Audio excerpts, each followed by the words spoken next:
नमस्कार, मैं विवेक शर्मा। 25 तारीख को कॉकरोच जनता पार्टी के आंदोलन खत्म हुआ, लेकिन कई सवाल वहीं खड़े रह गए।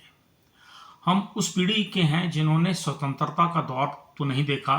इतिहास में छुपी तस्वीरें और घटनाएं प्रमाणित करती हैं कि अहंकार अक्सर हार मानने से पहले समझौतों का चेहरा ओढ़ लेता है।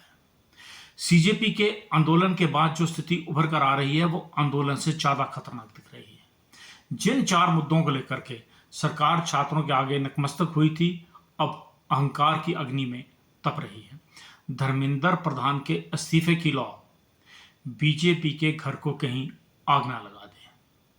आत्महत्या करने वाले छात्रों के अभिभावकों को 1 करोड़ की राहत राशि और 5 सूत्रीय सुझाव सीजेपी ने सरकार को पेपर लीक पर दिए थे। सरकार उस पर एक बिल लेकर आई है। जब कानून बनेगा तो इसका प्रारूप सामने आएगा, लेकिन महत्वपूर्ण घटना यह है कि जो एफआईआर छात्रों पर दर्ज की गई थी, उन पीआईएल की सुनवाई में सर्वोच्च न्यायालय ने कड़ा संज्ञान लिया है और सरकार से पूछा है आदेश किसने जारी किए थे। विरोध एक अधिकार है और शांतिपूर्ण आंदोलन मौलिक अधिकार है। जिस बर्बरता से छात्रों से निपटा गया वो शायद अंग्रेजी हुकूमत के बाद भारत की धरती पर पहली बार हुआ है। सभी एफआईआर पर बलपूर्वक कार्रवाई पर रोक लगाई गई है। न्यायालय का आदेश सभी राज्यों को दिया गया है। ये केवल आदेश नहीं है, ये भारतीय जनता पार्टी की मानसिक कुंठा को निर्देश है। अदालत में यह भी पूछा गया कि बल का उपयोग करते समय लाठीचार्ज, आंसू गैस, पैलेट गन या पानी की बौछारें करते समय एसओपी, ये सरकार की वो कार्यप्रणाली जिसके तहत ये एसओपी लागू होती है, कि अवहेलना कैसे हुई। सरकार का पक्ष रखते हुए बताया गया कि 250 से अधिक पुलिसकर्मी भी घायल हुए हैं और आंदोलन में असामाजिक तत्व होने के पर भी संदेह जताया गया है। न्यायालय ने टिप्पणी करते हुए कहा कि बिना पर्याप्त सुरक्षा उपकरणों के पुलिस को क्यों भेजा गया। यह प्रशासनिक तौर पर भी एक प्रश्न है।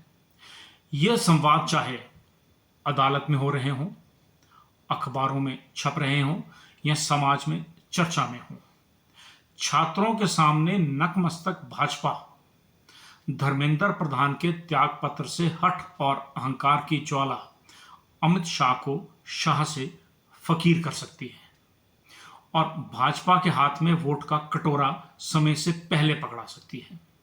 गुजरात मॉडल बनाने चली भाजपा ये भूल गई कि हिंदी भाषी क्षेत्र यानी कि हिंदी बेल्ट में यहां तो व्यापारी भी दुकान में डंडा रखते हैं।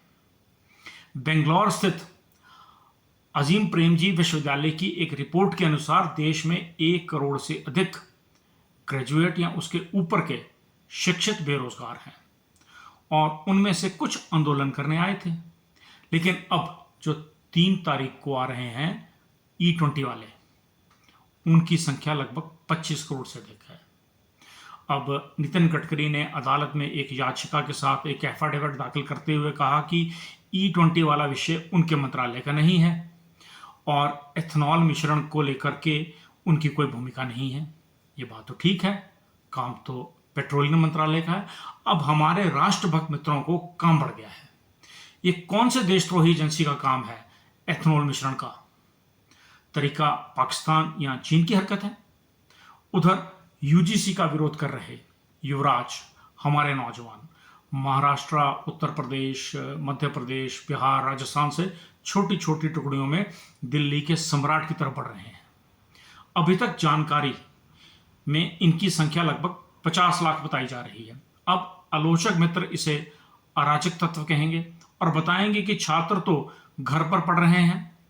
उनकी जानकारी के लिए आप और हम जो आराम से सो रहे हैं, इसलिए कि सेना के जवान सरहद पर खड़े हैं।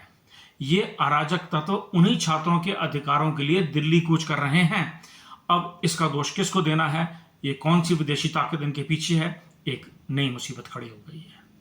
अब ऐसा लगता है कि देश में देशद्रोही ज्यादा हो गए हैं और मुट्ठी भर निक्करधारियों को छोड़कर।